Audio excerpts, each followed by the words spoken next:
சின்ன மருமகள்ல அடுத்து என்ன நடக்க போகுதுன்னு வாங்க பார்க்கலாம். கருப்பு பார்த்தா வேகமா ஓடியாந்து தமிழ கூப்பிடுறாரு. தமிழ் இங்க கொஞ்சம் வாமா அப்படின்னு சொல்லிட்டு கருப்பு கூப்பிடவும், என்னனே என்ன ஆச்சு, ஏன் இப்படி பதட்டமா ஓடி வாரீங்க,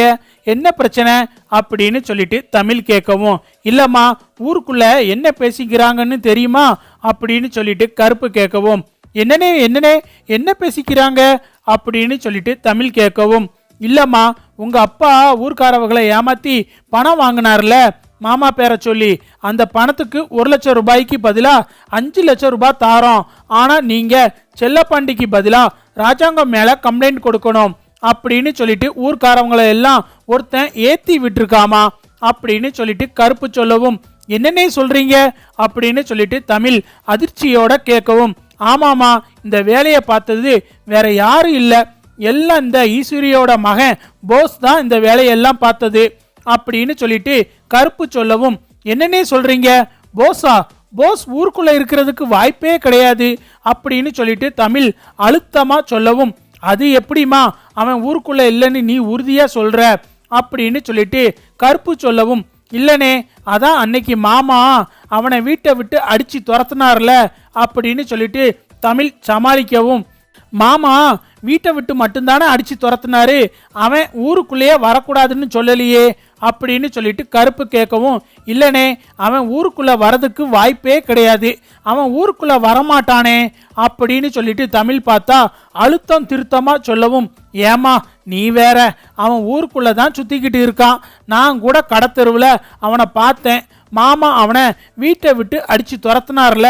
அந்த கோவத்துல மாமாவை என்னடா பண்றதுன்னு தெரியாம இந்த மாதிரி வேலையை பார்த்து வச்சிருக்கான், நல்ல வேலை நீ யோசிச்சு உங்க அப்பாவை கூட்டிட்டு போய் போலீஸ் ஸ்டேஷன்ல கம்ப்ளைண்ட் கொடுத்துட்டாமா, அதனாலதான் மாமா மேல கம்ப்ளைண்ட் அன்னைக்கு போகல, இல்லைன்னா ஊர்க்காரவெல்லாம் சேர்ந்து மாமா மேல கம்ப்ளைண்ட் கொடுத்துருந்தாங்கன்னா கண்டிப்பா மாமாவை கைது பண்ணியிருப்பாங்க, நீ அதை எப்படியோ தடுத்துட்ட, இந்த வேலையெல்லாம் பார்த்தது போஸ் தாமா அப்படின்னு சொல்லிட்டு கருப்பு சொல்லவும், அவன் ஊருக்குள்ளேயே திரியிறான், என்னமோ என்கிட்ட ஈஸ்வரி அத்தை சொன்னாங்க, அவன் ஊருக்குள்ளேயே வரமாட்டான் அப்படி இப்படின்னு சொன்னாங்க, அவனை நான் பார்த்த அடுத்த நிமிஷமே போலீஸ் ஸ்டேஷனுக்கு போய் அவனை பத்தின உண்மையை சொல்லிடுவேன்னு சொல்லியுமே அவன் எப்படி ஊருக்குள்ள வந்தான், ஊருக்குள்ள வந்தது மட்டும் இல்லாம மாமாவை கைது பண்றதுக்கு இந்த மாதிரி வேலையெல்லாம் பார்த்துருக்கான், அவனை சும்மா விடக்கூடாது அப்படின்னு சொல்லிட்டு தமிழ் யோசிச்சுக்கிட்டு இருக்காங்க. உடனே தமிழ் வந்துட்டு ஈஸ்வரிக்கு ஃபோன் பண்றாங்க. ஈஸ்வரி போனை பார்த்துட்டு, என்ன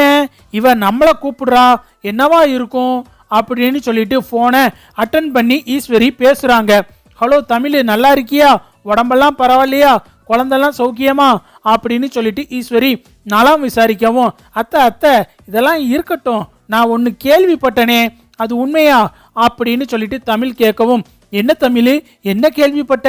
அப்படின்னு சொல்லிட்டு ஈஸ்வரி கேட்கவும், உங்க பிள்ளை போஸ் மறுபடியும் ஊருக்குள்ள வந்துட்டானாமே, இது உண்மையா அப்படின்னு சொல்லிட்டு தமிழ் கேட்கவும், ஐயோ போச்சு, இவளுக்கு எப்படி உண்மை தெரிஞ்சிச்சின்னு தெரியலையே அப்படின்னு சொல்லிட்டு ஈஸ்வரி பார்த்தா படபடன்னு, இல்லையே தமிழ், யாரு சொன்னா, அவன் ஊருக்குள்ளேயே வரதில்லையே, அவன் வெளியூர் பக்கம் தேனி பக்கம் ஆண்டிப்பட்டி பக்கம்ல சுத்திக்கிட்டு இருக்கானா, ஊருக்குள்ள வரது இல்லையே தமிழ், நான் அவங்கிட்ட ஊருக்குள்ள வரக்கூடாதுன்னு சொல்லியிருக்கனே, நீ தான் ஊருக்குள்ள வந்தா அவனை பத்தின எல்லா உண்மையும் சொல்லி கம்ப்ளைண்ட் கொடுப்பேன்னு சொல்லிட்டியே, அதையும் மீறி எப்படிமா நான் அவனை ஊருக்குள்ள வர சொல்லுவேன் அப்படின்னு சொல்லிட்டு ஈஸ்வரி எதுவுமே தெரியாத மாதிரி கேட்கவும், இல்லத்த உங்க பிள்ளை ஊருக்குள்ள தான் இருக்கான், அவனை பார்த்த ஆளு என்கிட்ட வந்து சொல்லியாச்சு,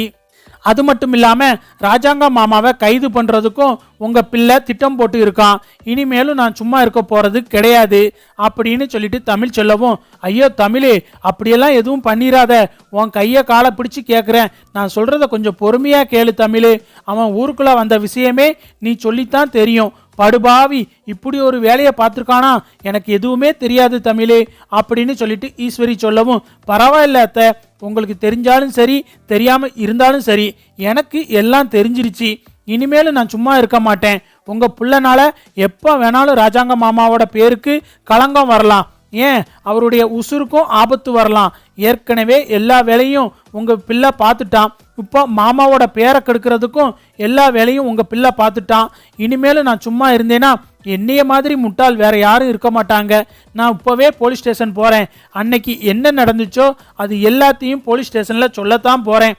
ஊருக்குள்ள சுத்திக்கிட்டு இருக்க உங்க பிள்ளைய போலீஸ் பிடிக்கத்தான் போறாங்க. இது நடக்கத்தான் போகுது அப்படின்னு சொல்லிட்டு தமிழ் பார்த்தா ஈஸ்வரி போனை கட் பண்ணவும், ஐயையோ இவ இப்படி ஒரு முடிவு எடுக்க போறாளே படுபாவி, இந்த பையன்கிட்ட நான் ஏற்கனவே சொன்னேன் ஊருக்குள்ள வராதாடான்னு. அவ கண்ணுல பட்டு தொலைஞ்சா ஏடா கூடமா அவ ஏதாவது பண்ணிடுவான்னு அன்னைக்கே மிரட்டுனா. சொன்ன மாதிரியே இன்னைக்கு இப்படி ஒரு முடிவு எடுத்துட்டாளே, இவளை எப்படியாவது தடுக்கணுமே அப்படின்னு சொல்லிட்டு ஈஸ்வரி யோசிச்சுக்கிட்டு இருக்காங்க.